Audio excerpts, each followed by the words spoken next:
Saya mendorong dua hal. Pertama, segera lakukan audit investigatif, ya audit operasional terkait dengan kualitas BBM saat ini, baik di depo maupun di SPBU. Skandal-skandal di Pertamina itu, kecil maupun besar, sudah lama sekali terjadi. Makanya selalu bilang mulai dari nol ya.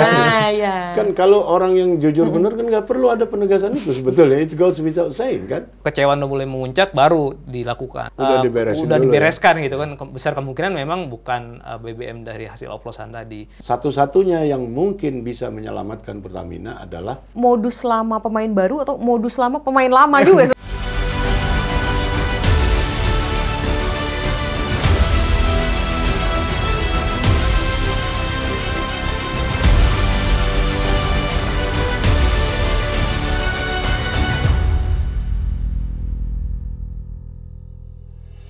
Halo teman-teman, balik lagi di Poker Pojok Ramat. Hari ini saya akan coba bring up lagi yang rame banget di media sosial 2 minggu belakangan ini. Udah mulai banyak yang resah terkait dengan oplos-mengoplos, terkait dengan pilihan BBM sekarang ya Bang Hamid ya. Iya. Udah banyak banget yang akhirnya pindah ke merek sebelah gitu ya. Dan makin banyak kan sekarang. Bener, dan emang kalau lewat di jalanan gitu, Pertamina itu sekarang udah agak lebih sepi dan jadinya rame ke merek sebelah gitu ya. Ini tidak bisa dipungkiri menjadi reaksi yang sangat wajar dari publik gitu ya, dengan adanya oplos-mengoplos dan juga kerugian negara yang ini ditaksir 197 triliun. Wah, ini katanya kira-kira itu baru per tahun. Baru per tahun ya. Kalau 5 tahun 1 kuadriliun kata orang dan kejaksaan. Pertanyaan selanjutnya juga berarti bener nggak sih BBM kita selama ini dioplos, tuh satu. Terus yang kedua, selain kerugian negara tadi, sejauh mana nih kita nih warga-warga ini ya yang beli BBM gitu ya pakai alokasi dana bulanan gitu kan, diirit-irit gitu kan, taunya dioplos. Sebenarnya sejauh mana nih kerugian kita? Bener nggak sih oplos itu terjadi pada kendaraan kita sehari-hari? Nah, itu akan coba kita obrolin lebih lanjut. Ada saya Intan Birisa sama Bang Hamid. Kita kali ini ditemani oleh kawan kita yang akan banyak bicara juga dari sisi ekonomi, adalah Mas Abra. Apa kabar Mas? Thank you for coming dari Indef. Dan ini juga sudah mulai resah ya orang-orang ya Mas Abra ya. Terkait ini, Mas Abra sendiri pindah produk BBM nggak? Kebetulan masih belum. Belum ya? Masih belum. Oh masih loyal ya. Harus bersyukur Pertamina. Bang Hamid gimana? Saya memang dari dulu jarang pakai Pertamina. Oke. Karena kan beritanya dari dulu banyak sekali ya. Dulu di Tempo itu ada berita tentang bagaimana hasil pencurian kecil-kecilan di pom bensin itu dibagi. Jadi misalnya kita ngisi 10 liter, diisinya kan 9,6 gitu. Nah nanti uangnya nggak diambil langsung, itu dikumpulin. Lalu pembagian akhir bulan di antara para pegawai itu yang ribut, lalu jadi berita gitu. Itu mungkin 30 tahunan yang lalu. Jadi maksud saya skandal-skandal di Pertamina itu, kecil maupun besar, sudah lama sekali terjadi. Jadi ya, emang tahun 76 itu Pak Ibnu Sutowo, Presdirnya ya, direktur utamanya, meninggalkan hutang 10,5 miliar dolar tahun 76. Jadi maksud saya skandal demi skandal di Pertamina itu sebagai cash cow negara ya, sebagai pusat keuangan negara gitu ya, pusat dagang negara yang sangat lukratif ya, sebagai bisnis kan minyak itu luar biasa besar. Itu nggak berhenti-berhenti Intan, puluhan tahun. Jadi saya mohon maaf, 1000 maaf, tanpa mengurangi nasionalisme sedikit pun. Saya memang kalau nggak terpaksa nggak pakai gitu. Nggak pakai itu. Tapi iya sih, aku inget sih kalau dulu ya kita kalau beli di Pertamina gitu suka merhatiin tuh gimana abangnya nembakin alatnya, nozzle-nya itu kan. Makanya selalu bilang mulai dari nol ya. Kan kalau orang yang jujur benar kan nggak perlu ada penegasan itu sebetulnya. It goes without saying kan. Kenapa dia perlu mulai dari nol ya gitu. Jadi Pertamina sendiri sadar gitu, makanya brandingnya gitu kan, mulai dari nol ya gitu. Jadi memang juga soal kualitas, kalau saya lumayan lah ngerti ya dari segi konsumen. Jadi saya belum lagi keterbelakangan sistemnya. Misalnya baru-baru aja kayaknya pom bensin Pertamina itu orang boleh bayar pakai kartu kredit. Masih ada loh Lama sekali, masih ada aja masih yang ada belum. yang harus cash loh. Tapi ternyata apakah dosanya dari nol? Ini nih. yang Itu akan penegasan dibahas. yang justru suspicious kan? Iya. Kalau orang biasa, mana ada tempat lain dari nol Pak ya? Nggak ada kan? Karena pemberitaan tentang itu udah bertahun-tahun. Udah banyak sekali. Jadi emang ya ruwet lah intinya lah. Gimana kalau teman-teman poker nih? Coba dong share pengalamannya selama ini tuh kalau isi bensin gitu ya. Udah mulai ada distrustnya udah kayak gimana nih? Udah pindah kah ke merek sebelah gitu? Bolehlah diramaikan di kolom komentar. Nah, tapi sebelum kita lanjut ngomongin dosa Pertamina ngulang dari nol, apa lanjut terus gitu. Ada ini dulu Bang, kita ajak dulu kawan kita ini untuk keyword keramat gitu ya, main keyword keramat. Jadi aku akan nyebut satu kata gitu ya. Nah, Mas Abra bisa sebut satu kata juga untuk describe kata yang aku mention itu ya, bareng sama Bang Hamid. Jadi spontan Tanpa aja. mikir. Spontan aja. Tanpa mikir, oke. Spontan aja ya. Oke ya. Baru denger nih. Iya, iya. Jadi apa yang pop up langsung sebut aja. Oke, keyword satu nih, mafia migas. Berantas. Hapuskan. Wih, teknokratis sekali. Oplosan. Akhiri. Hilangkan. Wih, Sama ya. Pertamax. Pertamin mestinya, karena max di situ maksimum. Ternyata bukan maksimum ini, minimum. Minimum ya. So kalau itu. pertamin. Subsidi. Subsidi. Kok subsidi? Arahnya ke sana. Waduh, saya yang seneng itu kalau pertama kali subsidi. Tidak tepat sasaran ini jadinya. Oke, nah ini kan yang lagi rame nih teman-teman terkait dengan RON tuh. Apa ininya Mas? Research of Research and numbers. Nah ini ada 4 ya kurang lebih sekarang di Indonesia 90, 92, 95, 98 gitu kan. Dan ini yang banyak kemudian jadi ketidakpercayaan masyarakat nih, jangan-jangan selama ini gue pengen beli 92, gue dapetnya 90 nih, gitu kan. Ternyata gue beli Pertalite jalur fast track, nggak pakai ngantri gitu kan. Nah, itu sebagai pembuka dulu lah. Ini Mas Abra ngelihatnya pengoplos itu beneran terjadi nggak sih? Technically itu gimana? Ya pertama, pasti sebagai konsumen ya, ini kekecewaan yang sudah membuncah ini kan merasa di prank ya. Selama ini konsumen, khususnya konsumen BBM non subsidi ya, Pertamax 92 kan dengan kesadarannya dan kemampuannya juga mereka membeli itu kan karena juga sedikit juga ada perasaan bahwa mereka ingin membantu negara juga dengan tidak membeli BBM subsidi. Dan mereka meyakini kualitasnya juga lebih baik daripada Pertalite kan.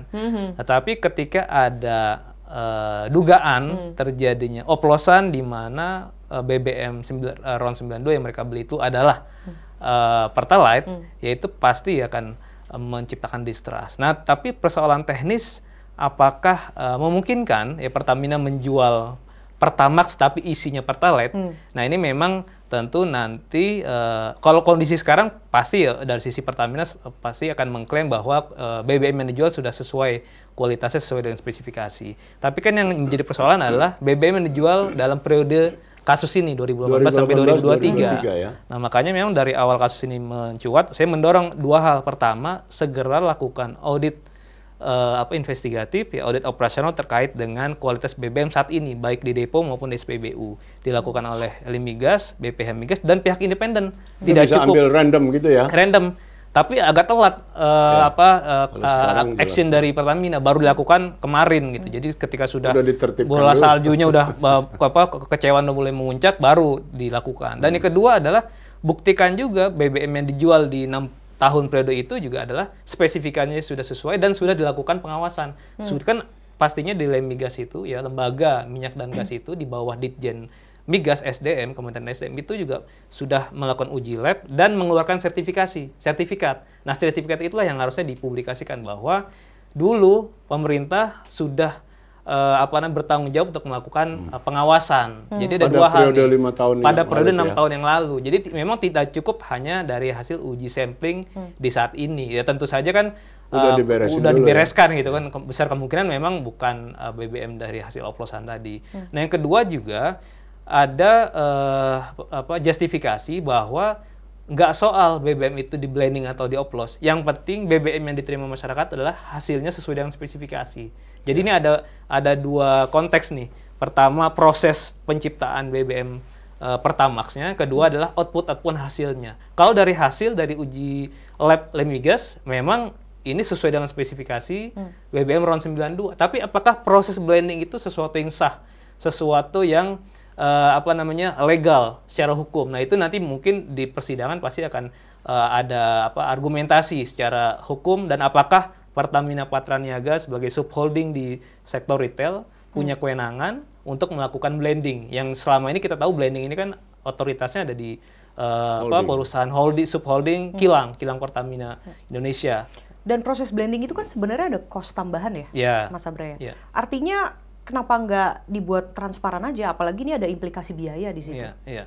Ya kalau dari klaim Pertamina Patraniaga yang kita dengarkan, sebenarnya mereka tidak memblending antara RON rendah 88 atau 90 dengan 92. Tapi yang mereka blending adalah bahan bakar minyak itu sendiri dengan zat aditif ataupun beberapa zat yang mengandung value bahasanya mereka. Jadi mereka tidak mencampur kedua bahan baku tadi gitu. Dan di dalam sektor middle stream ya di kilang memang kita tahu ketika pengolahan itu ada cost refinery-nya lagi. Kita ada biaya untuk kilang, dan ya itulah yang akhirnya menjadi pertimbangan bagi Pertamina Patraniaga apakah membeli BBM produk kilang itu dari KPI ataupun dari impor. Jadi sejak atau pasca adanya subholding, ya Pertamina Patraniaga juga punya pilihan untuk bisa mendapatkan produk kilang tadi, BBM tadi, baik dari KPI maupun dari impor. Kan mereka akan membandingkan. Dan kalau kita baca rilis dari Kejaksaan Agung, ini kan sebetulnya ada 3 klaster kasus ini. Pertama, klaster di kilangnya sendiri. Jadi ada 2 modus yang diduga ini menyalahi aturan oleh Kejagung. Pertama adalah ada pengkondisian bahwa kilang Pertamina ini tidak value-nya tidak mau menyerap hasil minyak mentah dari dalam negeri, sehingga mereka memutuskan untuk sebagiannya diimpor. Kedua adalah mereka memutuskan ya importasi tadi dengan 2 alasan. Pertama dari sisi harganya tidak masuk, kedua spesifikasi. Ini klaster pertama di kilang. Klaster yang kedua kasusnya di Patraniaga.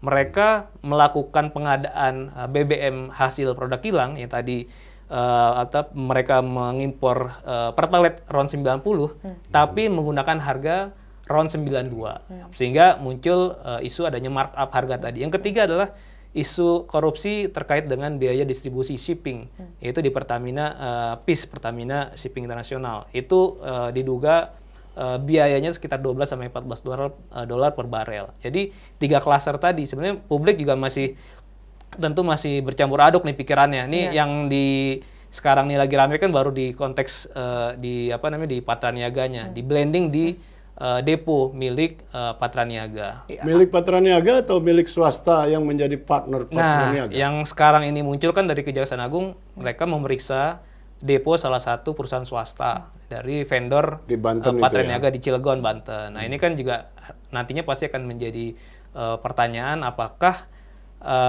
ketika terjadi blending, taruhlah terjadi blending di milik swasta, Patraniaga juga bisa disangkut pautkan. Karena kan Patraniaga fungsinya tadi hanya melakukan pengadaan BBM yang sudah jadi. Mereka tidak masalah. Bukan ikut memblending, bukan ikut proses. Apakah Patraniaga ikut memblending atau dalam konteks dia menyewa depo dan mereka sendiri yang melakukan blending, ataukah pihak swastanya yang blending? Jadi Patraniaga yang hanya menerima barang jadi. Berarti apalagi kalau misalnya itu barang udah jadi, berarti udah jadi Pertamax atau jadi Pertalite gitu kan. Tapi kan kemudian diadakannya itu tidak sesuai gitu. Misalnya dia belinya bill-nya tuh Pertamax, sebenarnya yang dia beli itu adalah Pertalite. Tapi saya yakin secara administratif pasti semuanya kontrak itu kan pasti ada dokumentasinya tercatat. Dan saya sih sanksi ya bahwa terjadi maladministrasi gitu. Saya pikir dalam proses pengadaannya juga Pertamina pasti akan bisa memberikan bukti. Tapi bukankah itu yang jadi omongan Ahok juga yang sekarang udah banyak mencak-mencak di media nasional gitu ya, yang menyatakan bahwa ini sebenarnya berarti bukan hanya Pertamina yang harus dilihat ya, BPK dan sebagainya. Artinya kalau Mas Abra menyebut administrasi, apakah jika ada maladministrasi berarti kan ada tangan-tangan lain yang bermain, institusi yang lain. Mas Abram ngebacanya gimana? Ya tadi saya katakan di klaster yang pertama mengenai ini kan kita bicara dari hulu sampai hilir. Ini Pertamina Patraniaga kita bicara di hilirnya.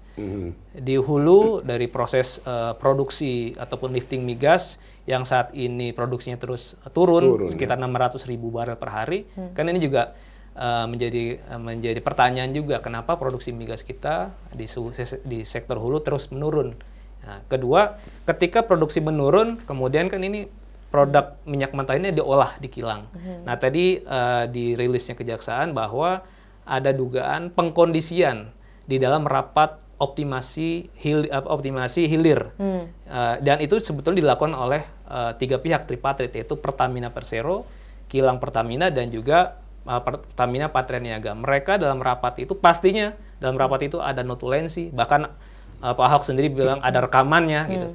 Nah, ketika rapat optimasi tadi dengan berbagai data, kemudian argumentasi dari masing-masing pihak nanti menentukan berapa banyak minyak mentah yang bisa diserap di dalam negeri, sisanya baru diputuskan untuk dipenuhi dari impor. Itu kan harus dipenuhi, harus disepakati dan diikuti kan. Nah, tapi yang menarik sebetulnya rilis dari Kejaksaan Agung itu ada kata-kata pengkondisian. Jadi meskipun sudah dibuat rapatnya secara formil, kemudian ada pencatatannya, nah yang kata-kata pengkondisian ini yang menarik. Apakah memang betul? Ya, apakah memang legitimate hasil ataupun keputusan untuk melakukan importasi minyak mentah ataupun minyak hasil kilang tadi yang dilakukan oleh Pertamina Patraniaga di hilirnya. Gitu. Nanti ya pastinya akan terus diungkapkan motif dari masing-masing pihak, dan salah satu direksi di Pertamina Kilang itu kan juga sudah ditangkap ya kan, itu juga untuk dimintai keterangan. Itu yang di kilang ya? Yang di kilang. Jadi bukan lagi urusan Patraniaga. Bukan Patraniaga. Jadi ada 2 pihak, kilang dan Patraniaga. Dan shipment juga ya? Dan shipment juga, terkait dengan biaya yang dianggap tadi terjadi markup. Markup sekitar 15-16% itu ya dikatakan. Nah, itu besar sekali itu. Kata-kata pengkondisian ini kan berarti bisa menimbulkan apa? Bisa jadi berarti asumsi ada kerajaan di dalam kerajaan, gitu kan? Mafia lah. Ini kan kata-kata yang sudah lama sebenarnya, mafia minyak kayak Bang Hamid ya. Bang Hamid itu pasti sudah sudah familiar sekali gitu. Nah, artinya ini kasus korupsi tidak mulai dari nol nih. Lanjut terus ini. Ini barang pom bensin Pertamina. Gini, ini barang lama gitu. Jadi mungkin Mas Abra dulu, lalu aku mau dengar juga dari Bang Hamid. Ini memang segitu susahnya kah memberantas ini, atau ini hanya sekadar political will?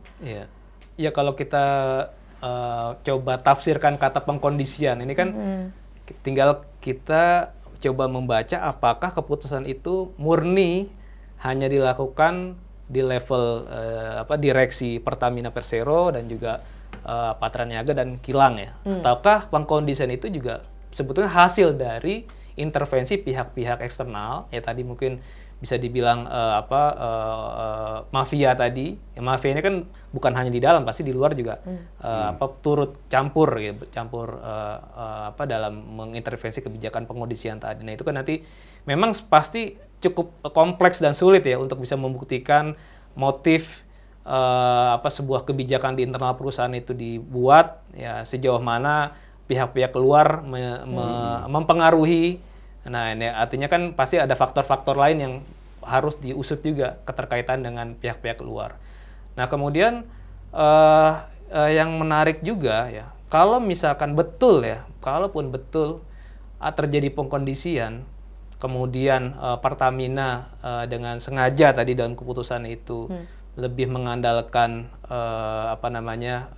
bahan baku minyak mentah dari luar. Ini kan sebetulnya juga mengkhianati pertama misinya perusahaan, kedua misi negara. Karena misi negara ini kan ingin meningkatkan produksi, meningkatkan ketahanan energi dari dalam negeri. Jadi produksinya ditingkatkan, kalau tidak diserap di dalam negeri, dalam hal ini adalah kilang, ini kan menjadi idle, menjadi kerugian juga, menjadi inefisiensi juga. Gitu. Kemudian yang kedua, ketika nanti lebih banyak produk BBM yang jadi itu mengandalkan impor, nanti kan kita khawatir muncul narasi bahwa jangan-jangan pilihan Pertamina untuk melakukan importasi ini karena dianggap produksi di kilang itu tidak efisien, sehingga lebih efisien kita mengimpor BBM yang sudah jadi. Nah, kalau sampai mindset ini terbangun dan publik masyarakat juga mengaminkan, ini berbahaya dalam jangka panjang dalam konteks ketahanan energi kita dan kedaulatan energi kita. Kenapa? Karena nanti banyak ada muncul pikiran liar, lebih baik kita buka aja swasta lebih banyak masuk di SPBU, dan swasta ini kan nggak punya kilang. BBM-nya bisa bersaing dengan Pertamina. Mungkin betul dalam jangka pendek, jangka menengah, harga BBM swasta bisa kompetitif dengan Pertamina. Tetapi ketika nanti market share Pertamina lambat laun tergerus, sekarang ini market share BBM non-subsidi Pertamina 95%. Kalau lambat laun tergerus, ya, nanti insentif bagi kilang dan hulu untuk terus memproduksi ini berkurang. Lama-lama kita semakin bergantung dengan BBM impor. Nah, ini kan pilihan juga nih. Ada persoalan korupsi di institusinya, tetapi ketika ini terus menimbulkan distrust buat institusi BUMN, ini juga berbahaya buat ketahanan energi kita di jangka panjang. Jadi memang dilematis juga saya yakin buat pemerintah. Yang paling penting adalah bagaimana bisa mengusut tuntas masalah ini, tetapi tidak menghancurkan institusi Pertamina itu sendiri. Apalagi cita pemerintah Prabowo Gibran salah satunya ketahanan energi juga. Swasembada energi, betul. Nah, Bang Hamid ada nostalgia apa? Karena nama Riza Khalid ini keluar lagi, Bang. Ada banyak nostalgianya. Sebelum itu begini, kita itu dulu Menteri Energi kita namanya Pak Subroto, dulu jadi Sekjen OPEC. Kamu bayangin tuh. Tahun berapa tuh, Bang? Tahun 80-an ya, 80-an sampai 90-an. Kita tuh jadi sekjen karena kita ya cukup dihormati lah. Walaupun produk kita tidak besar sekali ya. Nothing misalnya dibanding Arab Saudi ya. Dibanding Rusia. Rusia saya nggak tahu, bukan anggota OPEC walaupun dia produsen besar sekali. Venezuela itu besar-besar ya. Tapi kita itu dihormati lah. Jadilah sekjen. Karena waktu itu sampai terakhir saya lihat itu produk kita itu masih 1,3 juta barrel per hari. Kabarnya kualitas minyak kita itu tinggi sehingga ini lebih menguntungkan diekspor, lalu kita mengimpor yang lebih murah. Selisihnya ini keuntungan buat Pertamina ya, keuntungan buat negara pada akhirnya. Nah, tetapi tanpa itu pun kita masih mampu mengekspor waktu itu karena lifting minyak kita cukup tinggi ya. Nah, sekarang ini tendensinya terus menurun sampai kata Abra tadi tinggal 600.000, artinya less than 50% dari di masa kejayaan gitu. Pertanyaannya kan gampang, kok kelihatannya Pertamina diem aja gitu? Kok nggak ada upaya misalnya memburu sumur-sumur baru? Masih banyak di negeri kita pasti ya. Ada Masela lah inilah, tapi biasanya ada sumur baru ributnya lama sekali. Sehingga lifting kita yang terus turun itu ya terus turun aja gitu. Sekarang kita net importer ya udah jelas lah gitu. Kalau hitungan Abrar tadi 600.000, kebutuhan kita mungkin 1,6 juta. So sehari kita mengimpor wajib 1 juta barrel per hari dari berbagai sumber lah ya. Nah, kelihatannya panennya perimporan ini ada pihak-pihak yang diuntungkan gitu. Sehingga sangat mungkin pihak-pihak itu memang tidak ingin memburu sumur baru lah, menaikkan lifting lah, biarin karena memang impor di marginnya itu yang nguntungin. Terjadi pengkondisian tadi juga di dalam soal impor. Sehingga tadi bahkan intelektual dan peneliti seperti Abra juga bisa kena tuh. Bisa kena permainan besar ini sehingga dia juga ikut mengamini. Memang dilematis ya gitu. So dilema-dilema gitu kadang-kadang diciptakan kondisinya sehingga kita sendiri kemudian publik pun menyimpulkan bahwa iya ya memang dilematis gitu. Padahal itu saya kira ya belum tentu lah. Nah sekarang pokoknya impor ini menguntungkan bukan begitu banyak orang, begitu sedikit orang tapi begitu besar nilainya 1 juta barrel per hari. Nah itu kenapa upaya penemuan sumur baru itu nggak dilakukan. Satu. Kedua, kita juga masih bisa beli sumur-sumur di negara lain. Intan. Negara seperti Aljazair misalnya ya, itu sangat terbuka buat kita. Dan dia kelebihan gitu. Kalau kita mau ekspor di sana, bisa juga gitu. Ada sih upaya-upaya ke sana tapi nggak lancar. Nah, sebagai ilustrasi aja Intan ya, orang seperti keluarga Pak Prabowo sendiri itu pernah punya kilang minyak di Kazakhstan kalau nggak salah, yang sekian tahun lalu dijual hampir 2 miliar dolar. Nah, kalau saja negara, Pertamina lah dalam hal ini ya, ARM-nya, itu berinvestasi di sumber-sumber luar juga, spending gitu. Yang penting menjamin ketersediaan minyak kita. Dan menguntungkan juga, karena negara seperti Aljazair itu sangat friendly lah sama kita. Dia kira-kira seneng lah kalau Indonesia itu, karena mereka masih menghormati Bung Karno, masih menghormati Asia Afrika tahun 55, begitu-gitu kenangan terhadap itu masih ada. Nama Bung Karno dijadikan nama jalan di sana gitu loh. So they are welcoming us gitu kira-kira ya. Nah, saya nggak tahu sampai di mana ya, karena yang terlihat itu terkesan ini ya, Bro. Lifting yang turun itu terus dibiarkan turun gitu. Sehingga impornya tambah besar. Oke. Itu yang saya sebagai orang awam hanya bisa heran, nggak bisa tahu yang lain lebih jauh. Saya follow up keheranan Bang Hamid ini, pertanyaannya adalah, berarti sebenarnya tata kelola energi kita tuh seperti apa? Yang tadi Bang Hamid sudah sampaikan tuh, kenapa nggak begini, kenapa nggak begitu gitu, Mas Abra? Ya, gimana di lapangan, Mas? Kita yang mudah menilai tata kelola migas kita sekarang semakin semeraut. Nah, Gitu.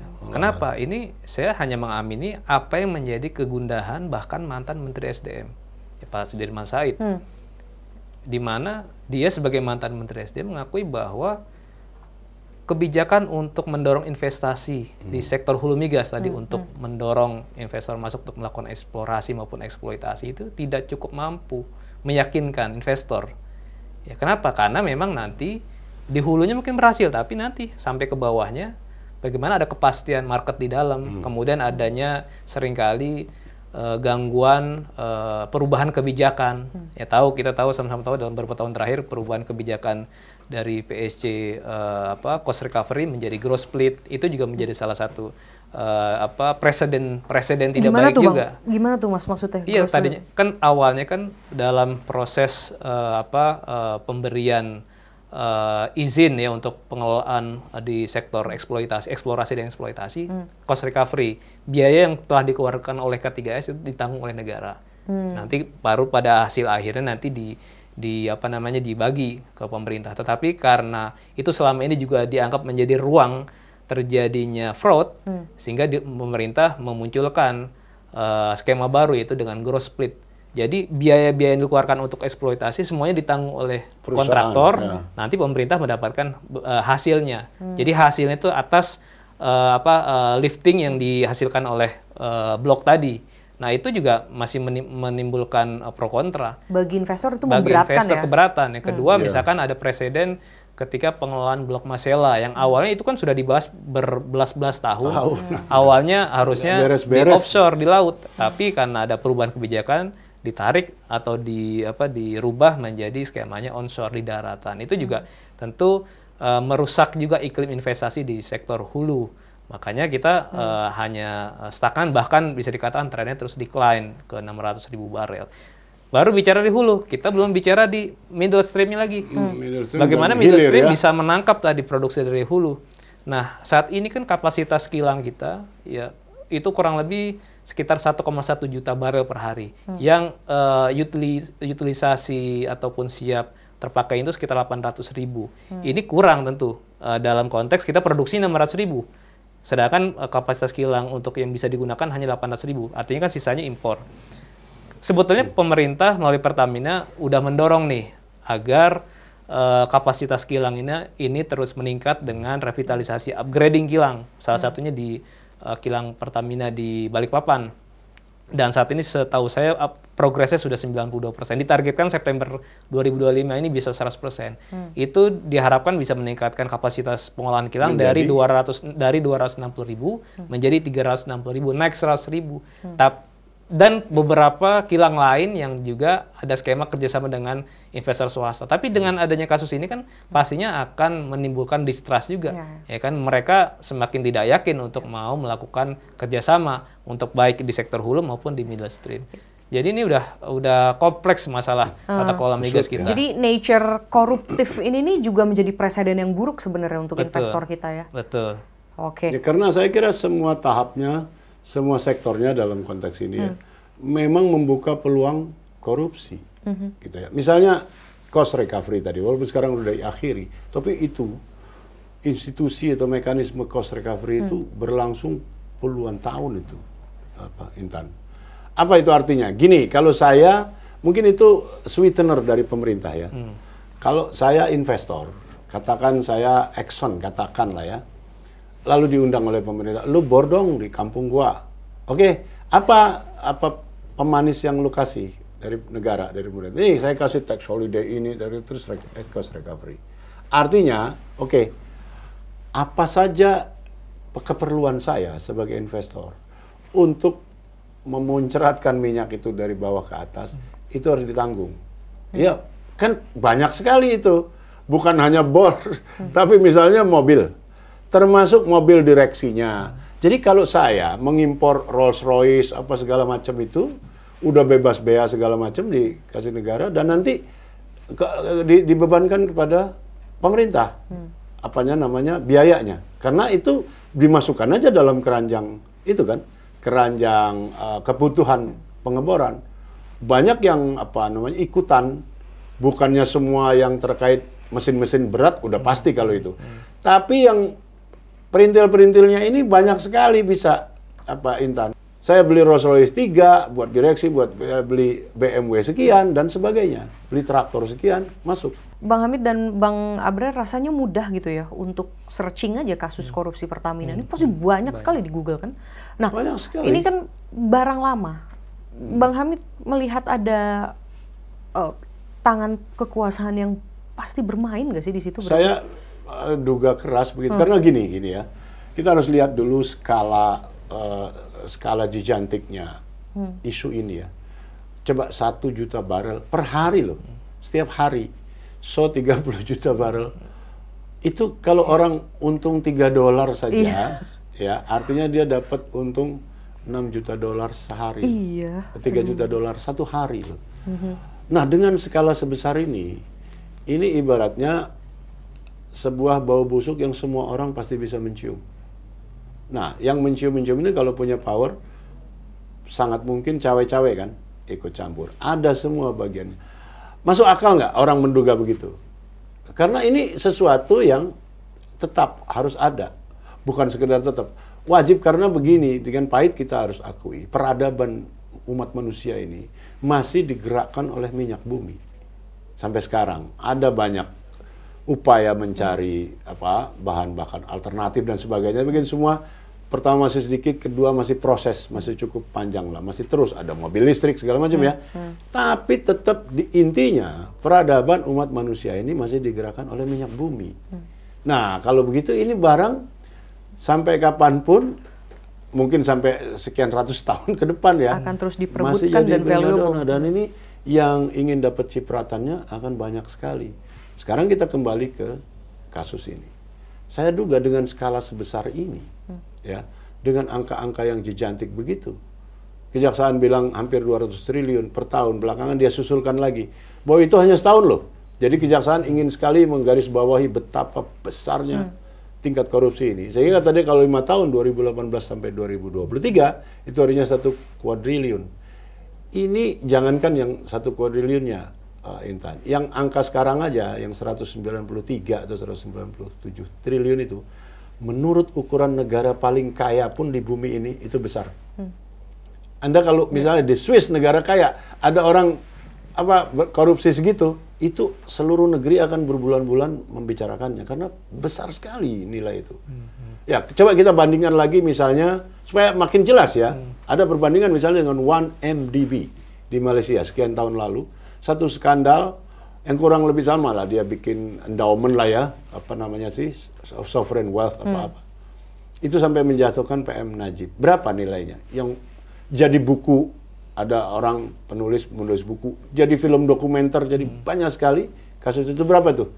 Cuman $4,5 miliar. Cuman dalam tanda petik ya. Yang sekarang yang baru keluar angkanya saja, di Patra Jasa saja, 3 kali lipat itu. Anda bayangkan skala besarnya ini. Jadi memang ngelihat begitu, saya merasa benar-benar pahit ya, dan publik pantas sekali merasa dikhianati. Ya. Kepercayaannya dikhianati. Tadi Abra bilang di dalam diri publik itu ada juga semangat nasionalistiknya ya. Ini kan perusahaan kita sendiri gitu, ngapain asing gitu. Kan banyak rakyat kita yang dengan sincere ya. Itu dikhianati kepercayaan kita. Selain dari segi ekonominya dia keluar uang lebih besar. Dari aspek lainnya lagi mesin-mesin kendaraan andalannya rusak tanpa dia sadari bertahun-tahun. Betapa menyakitkan itu.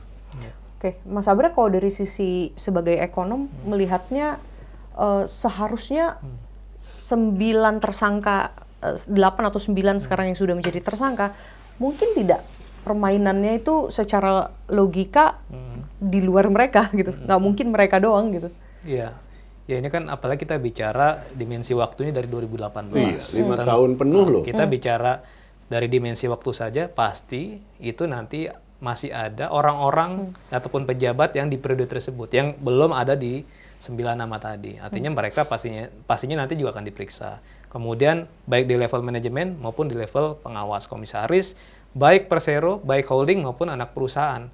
Ya semua kan mereka pasti punya pengetahuan dan punya peran masing-masing juga. Dan bukan hanya di Pertamina saya rasa, tapi juga di level eksekutif, dalam hal ini adalah Kementerian SDM.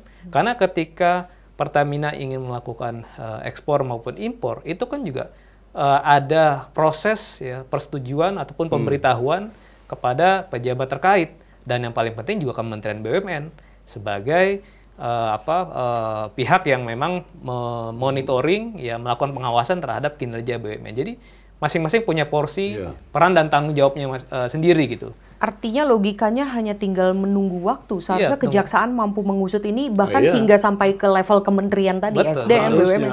Karena bagaimanapun para personel Patra Niaga itu bagaimanapun cuma pelaksana teknis. Harus dianggap begitu. Ini keputusan yang terlalu besar untuk level kewenangan atau jabatan mereka. Terlalu besar, ini menyangkut seluruh Indonesia, 1 juta barel per hari impor aja. Soal impor aja ya. Nggak mungkin keputusan itu hanya di level mereka. Mereka cuma ngejalanin teknis saja. Dan kalau ini 5 tahun berlangsung, kalau memang nggak ada pelindungnya yang sangat berkuasa di atas, mungkin dalam 1-2 bulan itu udah ketahuan dan udah dibongkar. Fakta bahwa dia berlangsung selama 5 tahun penuh tanpa gangguan, baru sekarang diganggu, itu sudah hampir pasti menunjukkan ada kekuatan yang jauh lebih besar daripada mereka sendiri yang mengamankannya di level kebijakan, di level pemeriksaan. Misalnya, ya, yang contoh ilustrasi kecil aja, ada pejabat tinggi Badan Pemeriksa Keuangan dan Pembangunan (BPKP). Ya. Itu kan khusus buat pemerintah ya. Kalau BPK kepala buat negara, nah, kalau BPKP buat eksekutif, khusus pemerintah. Sekarang jadi komisaris PT Patra Niaga. Ini wakil. Apa nggak mencurigakan gitu ya? Bagaimana mungkin ada orang pejabat yang kemarin memeriksa mengaudit ini barang akuntansinya perusahaan ini, berikutnya dia jadi komisaris di situ. Apakah itu bukan kickback atau imbalan oleh pihak yang kemarin diperiksa, dalam hal ini Patra Niaga? Itu kan logis kita berarti ini salah satu imbalan untuk misalnya penghapusan kecurigaan atau kekacauan akuntansi dari si Patra Niaga. Ya, ini kan untuk masuk akal kalau konfirmasi lagi tadi yang dimaksud Bang Hamid adalah Wakil Kepala BPKP ya, Agustina Arumsari, yang kan menjadi komisaris Pertamina. Tinggi lagi jabatannya, Wakil Kepala kan? Gimana itu orang nggak curiga? Oke. Nah, aku ke Mas Abra lagi. Ini kan senior Mas Abra nih, almarhum Faisal Basri. Ya, tahun sekitar 2015 ya, itu pernah memberikan rekomendasi kan, karena beliau saat itu menjadi kepala ketua Satgas Anti Mafia Migas. Dan ada 12 rekomendasi saat itu dari almarhum. Salah satunya juga adalah terkait dengan tata kelola ini dan juga perlu untuk peningkatan efisiensi middle stream. Tadi kan Bang Abra bolak-balik menyampaikan. Ini artinya ada diskontinuitas atau emang sengaja tidak ditindaklanjuti si rekomendasi ini atau seperti apa Mas Abrang lihatnya? Ya, jadi memang terkesan ketika tim Satgas Anti Mafia Migas itu selesai bertugas dan memberikan rekomendasi, terkesan memang laporan tersebut menjadi menggantung gitu ya, tidak jelas gitu tindak lanjutnya seperti apa, dan kita dengar sendiri dari statement Pak Ahok misalnya menyatakan bahwa ada dugaan Petrol sudah dihapus, tetapi orang-orangnya ya tetap berada di dalam, hanya berganti pakaian saja. Artinya kan indikasi terjadinya praktik-praktik kecurangan tadi masih terus berlanjut.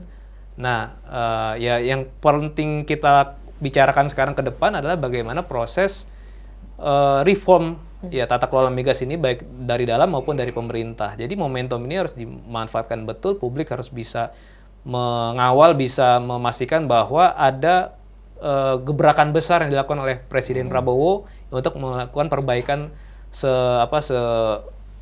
besar-besarnya gitu sampai tuntas. Jadi nggak cukup hanya lip service saja, tidak cukup hanya dengan cara menenangkan bahwa BBM yang dijual adalah sudah sesuai dengan spesifikasi, tapi apa nih tindak lanjut di luar konteks proses hukum yang berjalan di internal. Kenapa? Karena misalnya sekarang nih dianggap kebijakan untuk melakukan importasi minyak mentah maupun BBM hasil produk kilang ini masih sama dengan prosedur yang lama. Kan para pejabat di internal sana mereka akan khawatir kan, mereka nggak berani untuk memutuskan mereka melakukan importasi di dalam rapat optimasi hilir tadi.